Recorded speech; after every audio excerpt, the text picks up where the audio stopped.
के चलते हमारे देश में समस्त संस्थाओं में ऑनलाइन कक्षाएं संचालित हैं। इसी के चलते जेपीएस विद्यालय बाबा कुटी करीमगंज महमूदाबाद सीतापुर में भी हमारे समस्त साथियों ने अपने अपने सब्जेक्ट के साथ अपना अपना अनुभव, अपनी अपनी पाठ्य सामग्री को बच्चों तक भेजने का प्रयास किया है। मैं स्वयं अविनाश मिश्रा, अंग्रेजी विषय अध्यापक, आज मैं नरेशन के बारे में कुछ बच्चों तक पहुंचाने का प्रयास कर रहा हूं। डायरेक्ट एंड इनडायरेक्ट स्पीच कैसे सीखेंगे, कैसे बनाएंगे, इस टॉपिक पे चर्चा करते हैं।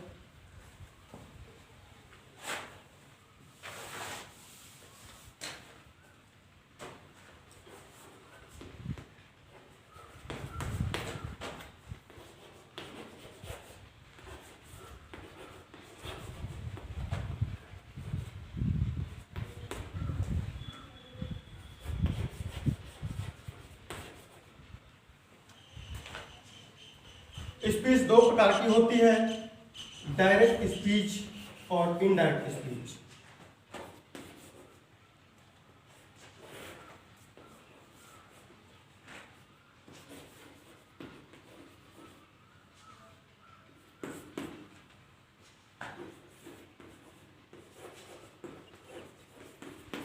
डायरेक्ट स्पीच का मतलब होता है प्रत्यक्ष कथन और इनडायरेक्ट स्पीच का मतलब होता है अप्रत्यक्ष कथन।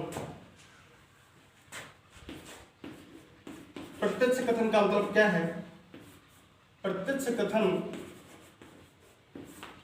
वक्ता के द्वारा कहे गए कथन को जब हम ज्यों का त्यों लिख देते हैं या कह देते हैं, उसे प्रत्यक्ष कथन कहते हैं या डायरेक्ट स्पीच कहते हैं।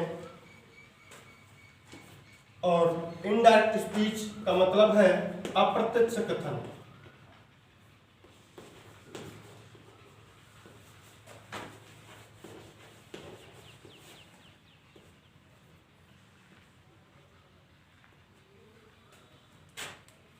अप्रत्यक्ष कथन, अप्रत्यक्ष कथन क्या है? इनडायरेक्ट स्पीच क्या है? इनडायरेक्ट स्पीच के अंतर्गत वक्ता के द्वारा कहे गए कथन का भाव व्यक्त किया जाता है। एक तीसरे के माध्यम से कोई बात कही जाती है। स्पीकर और एंड लिसनर जब आमने सामने नहीं होते हैं, तीसरे के माध्यम से जब कोई बात कही जाए, कोई कथन कहा जाता है, उसमें भाव व्यक्त किया जाता है वक्ता का के कथन का, ऐसे कथन को इनडायरेक्ट स्पीच कहते हैं। एक एग्जाम्पल के द्वारा हम लोग समझते हैं।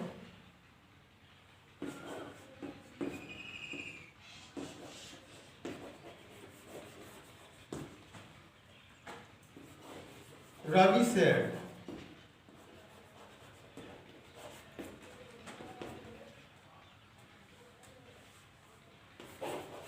Mohan is my friend.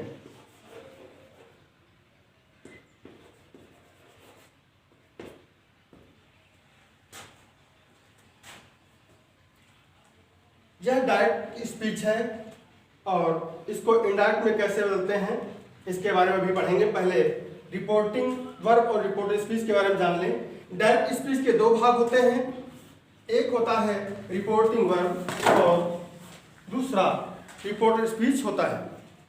कामा से बाहर, कामा से अलग वाले भाग को रिपोर्टिंग वर्ब कहते हैं। कामा से घिरा हुआ भाग रिपोर्टेड स्पीच कहलाता है।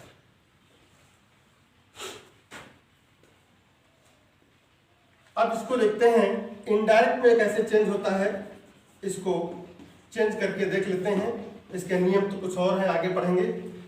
रवि सेड, अब इसको चेंज करते हैं जब ऑब्जेक्ट नहीं होता है असर्टिव सेंटेंसेस में,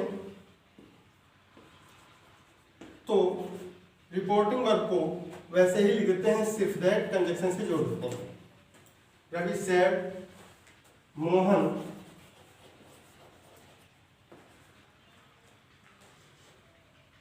क्योंकि पास्ट टेंस में रिपोर्टिंग वर्ब होती है तो यहाँ टेंस का परिवर्तन भी करते हैं, इसलिए इज एम आर को वाज में बदल देते हैं। यहाँ पर इज है तो वाज हो जाएगा, मोहन वाज। और फर्स्ट पर्सन का प्रोनाउन माई आया है, इस वजह से इसकी भी चेंजिंग होनी है। एक सूत्र सन अपॉन 123 के अनुसार ये सूत्र होता है, इसके अनुसार हम चेंज करते हैं। इसे और भी विस्तार से आगे पढ़ेंगे। फर्स्ट पर्सन अगर होता है तो उसको रिपोर्टिंग वर्ब के एस फॉर सब्जेक्ट के अनुसार चेंज करते हैं। सेकंड पर्सन का अगर रिपोर्टेड स्पीच में कोई प्रोनाउन होता है तो उसको ऑब्जेक्ट के अनुसार चेंज करते हैं, और अगर थर्ड पर्सन का कोई प्रोनाउन होता है तो उसकी चेंजिंग नहीं की जाती है, इनफॉर्मल चेंजिंग। इसलिए यहाँ पर माई आया हुआ है और माई फर्स्ट पर्सन का प्रोनाउन है, इसलिए इसको रिपोर्टिंग वर्ब के सब्जेक्ट रवि के अनुसार चेंज करना है। तो यहाँ से माई हटेगा, ये पॉजिटिव केस है, तो रवि का पॉजिटिव केस इसके स्थान पे आ जाएगा, तो हो जाता है यहाँ पे his.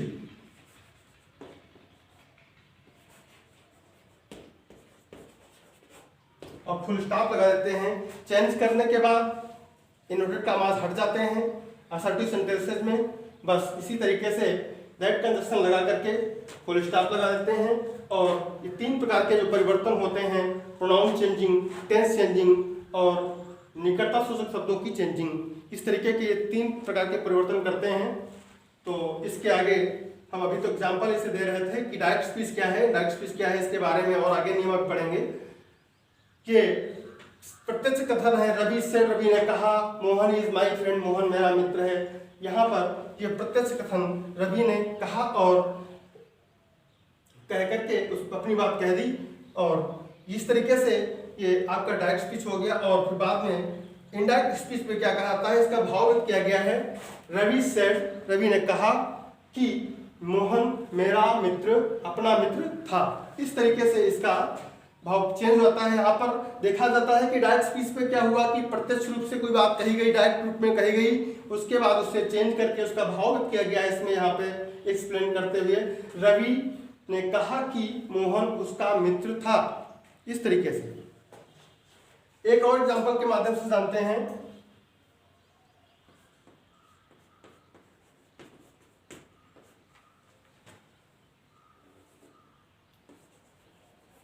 Sheila said to me, comma, inverted comma begin.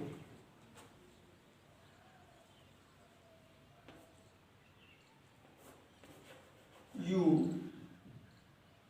are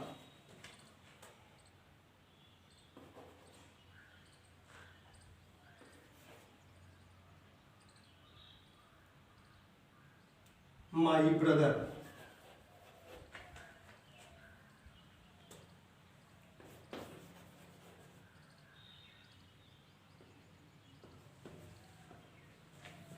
इस तरीके से। अब इसको देखते हैं। ये डायरेक्ट स्पीच है, इसको इनडायरेक्ट में चेंज करना है। तो कैसे? शीला से टू मी, यहाँ पे रिपोर्टिंग वर्ब के दो भाग, एक सब्जेक्ट के रूप में और यहाँ ऑब्जेक्ट के रूप में होते हैं। ये रिपोर्टिंग वर्ब है। सब्जेक्ट और ऑब्जेक्ट के तौर पे, सब्जेक्ट और ऑब्जेक्ट के तौर पे यहाँ पे सब्जेक्ट शीला है और ऑब्जेक्ट मी है। इसको जब चेंज करते हैं तो कैसे चेंज होता है? सेट टू को टोल्ड कर देते हैं सर्टी सेंटेंसेस के अंतर्गत, तो बनता है शीला सेट टू का टोल्ड हो जाता है जब ऑब्जेक्ट होता है। ऑब्जेक्ट नहीं होता है तो सेट का सेट ही रहने देते हैं। ऑब्जेक्ट यदि होता है तो उसको टोल्ड के रूप में सेट टू को चेंज कर देते हैं। और इसके पश्चात इस मी को असर्टिव सेंटेंस में कामा को हटा करके दैट कर देते हैं, तो यहाँ पर दैट कर दिया गया। रिपोर्टिंग वर्ब को लिखने के पश्चात, दैट लगाने के पश्चात फिर आपकी रिपोर्टेड स्पीच, जहां से कामा शुरू होते हैं, कामा बंद होता है, ये इतना भाग तो रिपोर्टेड स्पीच कहलाता है। और इसको चेंज करने के पहले हमें तीन बातें ध्यान रखनी है कि इसमें कितने प्रकार के परिवर्तन होते हैं। तीन प्रकार के होते हैं, परंतु हर एक स्टेटमेंट में तीनों परिवर्तन नहीं हुआ करते।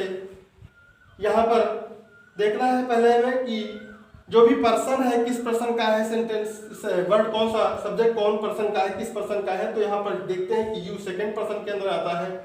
और इस सूत्र के अनुसार देखा जाए तो इसमें सेकंड पर्सन को बताया गया है कि ऑब्जेक्ट के अनुसार चेंज करें तो यू ऑब्जेक्ट के अनुसार चेंज होगा, और ऑब्जेक्ट रिपोर्टिंग वर्ब का मी है तो मी के अकॉर्डिंग चेंज करेंगे तो मी का सब्जेक्टिव केस यू के स्थान पे आ जाएगा। इसलिए यहाँ पे यू हटता है और मी के स्थान पर इसका सब्जेक्टिव केस आई आ जाता है, आई। और फिर देखते हैं दूसरी चेंजिंग क्या है। दूसरी चेंजिंग है टेंस चेंजिंग। टेंस चेंजिंग के अंतर्गत क्या रखना है, ध्यान रखना है कि हमें किस टेंस का, यहाँ प्रेजेंट टेंस है, प्रेजेंट टेंस के अंतर्गत केवल इजयमार आया हुआ है। इजयमार को कायम बदलना होता है, वाज वर्ब चेंज करना होता है। इसलिए जो नया सब्जेक्ट आया इसके अकॉर्डिंग हम जो वर्ब लगाते हैं वाज वर्ब में से तो वाज लगती है, यहाँ पर वाज हो गया। और फिर यहाँ पे ये पॉजिटिव केस माई आया हुआ है। माई को देखते हैं पहले कि किस पर्सन का है, ये फर्स्ट पर्सन का है माई, इसलिए इसको फर्स्ट पर्सन का होने की वजह एस फॉर सब्जेक्ट के अकॉर्डिंग चेंज होना है। इसलिए रिपोर्टिंग वर्ब का सब्जेक्ट शीला है, शीला के अनुसार चेंज होना है। शीला फेमिनिन नंबर का सब्जेक्ट है, इस वजह से यहाँ पर उसका प्रोनाउन आना है। उसका प्रोनाउन पॉजिटिव केस रूप के रूप में, संबंध कारक के रूप में माई के स्थान पर यहाँ पर हर आ जाएगा, हर ब्रदर।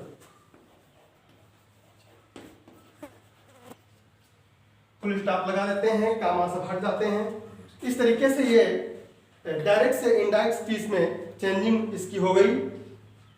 अभी तक तो रिपोर्टिंग वर्ब पास्ट टेंस में थी, इस वजह से इस तरीके से चेंजिंग हो गई। अगर रिपोर्टिंग वर्ब प्रेजेंट टेंस या फ्यूचर टेंस में होती है तो क्या करते हैं, प्रेजेंट टेंस या फ्यूचर टेंस में रिपोर्टिंग वर्ब हो तो सिर्फ से ऑब्लिक सेज को अगर ऑब्जेक्ट है तो टेल्स में बदल देते हैं और केवल दैट कंजंक्शन जोड़ देते हैं, उसमें टेंस की चेंजिंग नहीं होती है। क्योंकि रिपोर्टिंग वर्ब प्रेजेंट टेंस में है अथवा फ्यूचर टेंस में है तो उसमें टेंस की चेंजिंग नहीं होती है, सिर्फ दैट कंजंक्शन से जोड़ देते हैं। इसके लिए एक एग्जांपल हम दे रहे हैं।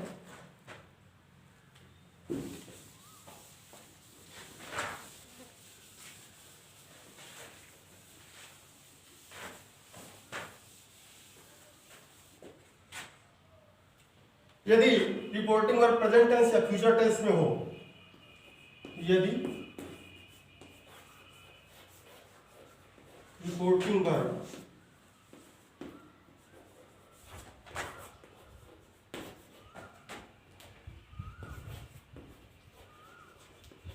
प्रेजेंट टेंस में हो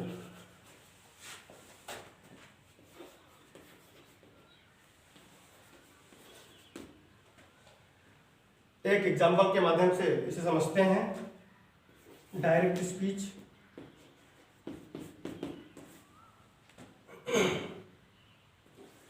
सुधा says to me invert comma begin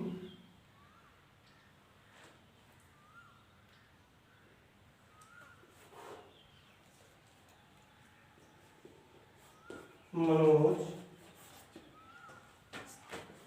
is laughing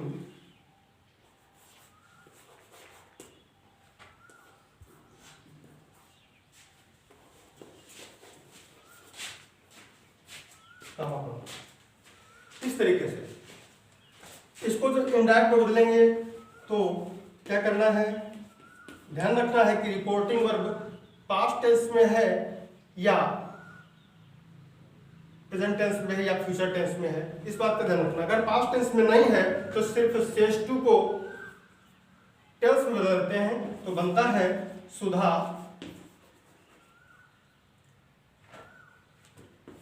says to का टेल्स हो जाता है टेल्स मी। इस कामा को हटाते हैं, दैट कंजक्शन लगा देते हैं और फिर यहाँ पे कोई टेंस नहीं होनी है क्योंकि यहाँ पे रिपोर्टिंग वर्ब प्रेजेंट टेंस में आई है तो बन जाता है मनोज इज लाफिंग। इसको वैसे ही लिख देते हैं, इसमें परिवर्तन नहीं होना है।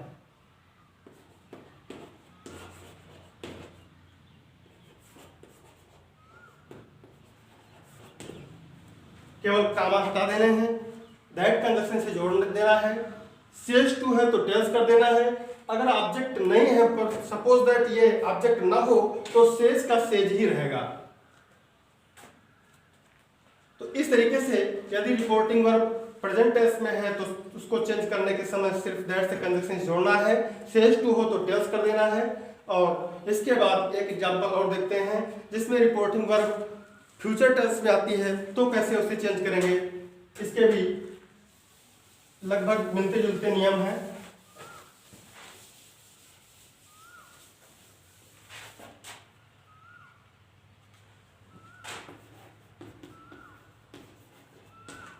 सपोज दैट यहां पे लिखा हो सूरज will say to her, Suraj will say to her, कामा इनोट का begin,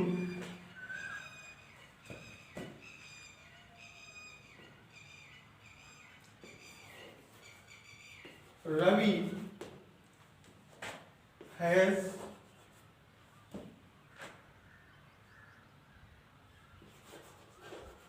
done his work.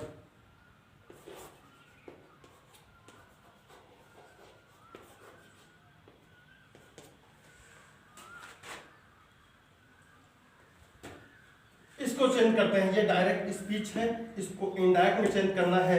यदि रिपोर्टिंग वर्ब फ्यूचर टेंस में आती है तो ध्यान रखना है इसमें भी विल से टू, इस इतने पार्ट को हम विल टेल में चेंज कर देते हैं। विल टेल में चेंज कर देते हैं तो क्या होता है, सूरज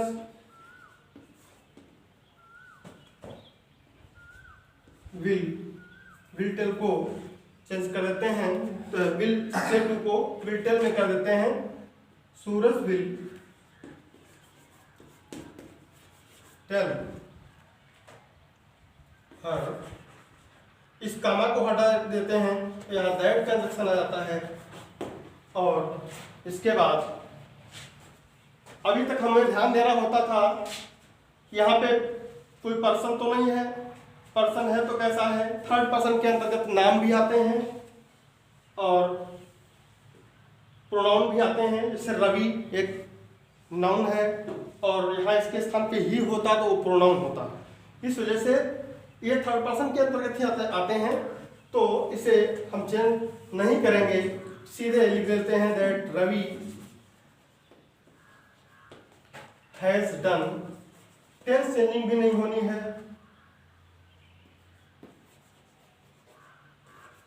हिज वर्क।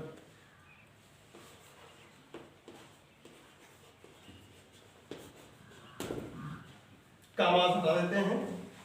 जब चेंज करेंगे तो इसमें क्या करना है, इनवर्ट कामास तो हटे ही जाते हैं डायरेक्ट इनडायरेक्ट स्पीच में। और प्रोनाउन चेंजिंग यदि फर्स्ट या सेकंड पर्सन का प्रोनाउन है तो होती है, और यदि थर्ड पर्सन का नाउन या प्रोनाउन है, नाउन प्रोनाउन जो है, नाउन तो होता ही है थर्ड पर्सन में, प्रोनाउन अगर थर्ड पर्सन का आता है तो उसकी भी कोई चेंजिंग नहीं होती है।